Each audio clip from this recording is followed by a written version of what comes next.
नमस्कार दोस्तों, मैं मनीष स्वागत करता हूं आप सबका ऑनलाइन वेंचर्स में। आज हम इस वीडियो में बात करने वाले हैं फिलीपींस और चाइना के बीच में चल रहे मतभेद के बारे में, या आप इसे एक तरीके से युद्ध के शुरुआत की बिल्कुल शुरुआत कह सकते हैं। कैसे? तो दरअसल कुछ दिनों पहले ही ऐसी न्यूज़ आई थी कि फिलीपींस का जो समंदर का पानी है साउथ चाइना सी में, उसमें चाइना ने 1, 2, 3 नहीं बल्कि 200 के आसपास अपने नवल वेसल्स को भेजा है।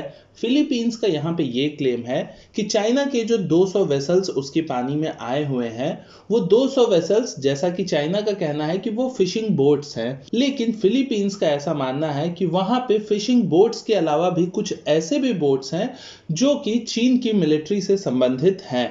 और वो बोट्स वहां पे क्या कर रहे हैं? क्या वो फिलीपींस को डराने आए हैं, या फिर वो वहां पे किसी तरीके का कोई रिसर्च का काम कर रहा है, या वो किसी और तरीके की अदर मिलिट्री एक्टिविटी कर रहा है?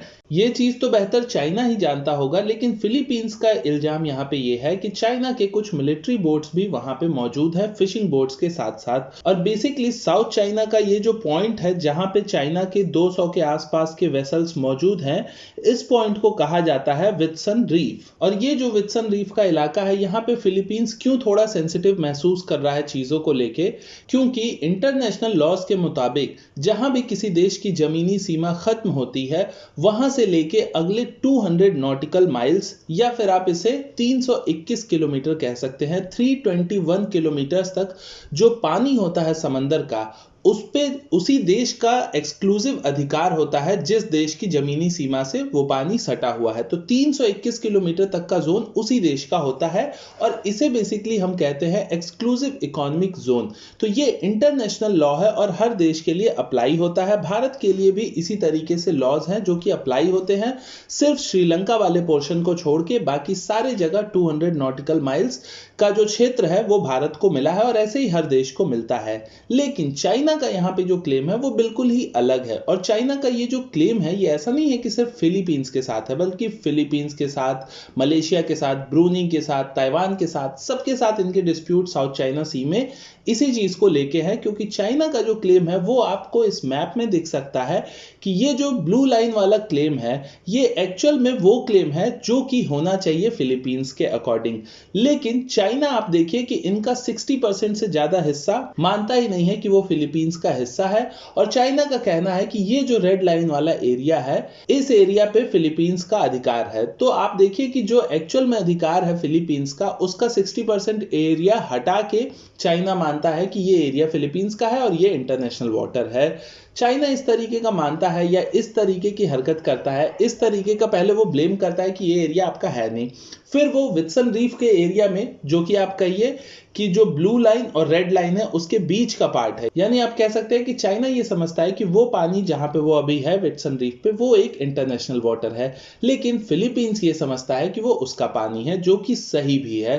तो फिलीपींस अपनी जगह पे कह रहा है चाइना से हटने को वहां से, जो कि चाइना ने फिलहाल अभी तक नहीं किया है। चाइना का इस पे क्या कहना है, तर्क सुनिए, और उसके बाद फिलीपींस ने क्या किया ये भी बताता हूं। तो चाइनीज एम्बेसी जो है फिलीपींस में, उन्होंने डायरेक्टली खुल के रिप्लाई नहीं दिया है, लेकिन उनका कहना है कि वित्सन रीफ में हमारी सिर्फ फिशिंग बोट है और किसी तरह की कोई मिलिट्री बोट नहीं है, और वो वहां पे इसलिए है क्योंकि समंदर में जो पानी है अभी वो शांत नहीं है, और हम कुछ समय के लिए वहां पे सिर्फ समझिए आराम करने के लिए वहां पे रुके हुए हैं। हमारे जो बोट्स हैं वो वहां पे रेस्ट का काम कर रहे हैं, और जैसे ही वो टाइम खत्म हो जाता है वो वहां से चले जाएंगे। चाइना का फिलहाल ये कहना है, जो कि अपने आप में काफी ज्यादा इलॉजिकल सा साउंड करता है। और फिलीपींस ने इसके बदले क्या किया है? तो फिलीपींस ने लेटेस्ट जो काम किया है, तो फिलीपींस ने अपने फाइटर जेट्स को चाइनीज वेसल्स को काउंटर करने के लिए भेजा है। काउंटर करने का मतलब यहाँ पे ये नहीं है कि उन्हें आप कहिए उन पे बॉम्बिंग करने या मिसाइल अटैक करने के लिए भेजा है। फिलीपींस फिलहाल इस तरीके से नहीं कर सकता,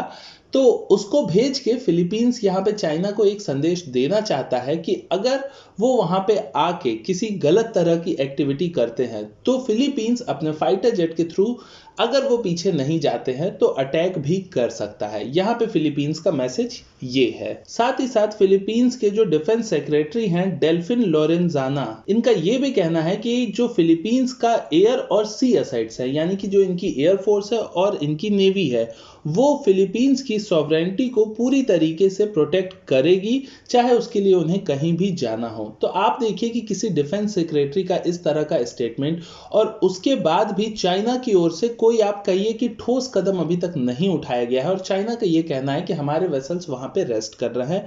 ये अपने आप में काफी ज्यादा सेंसिटिव इश्यूज को क्रिएट करता है। और सबसे बड़ी बात यहाँ पे ये है कि इंटरनेशनल कम्युनिटी से अभी तक कोई भी चीज क्लियर नहीं हुई है कि कौन सा देश किसके साइड से यहाँ पे बोल रहा है या भविष्य में बोलेगा। किसी ने अपना स्टैंड अभी क्लियर नहीं किया है इस इश्यू पे फिलहाल। आगे जिस तरह का भी अपडेट होगा इसमें हम आपको जरूर बताएंगे। तो आप हमारे ऑनलाइन बेंचर्स के चैनल को सब्सक्राइब जरूर करके बेल आइकन प्रेस करिएगा, ताकि आपको इसी तरह के वीडियोस मिलते रहे। मैं मनीष मिलता हूं आपसे अगले वीडियो में। नमस्कार, जय हिंद।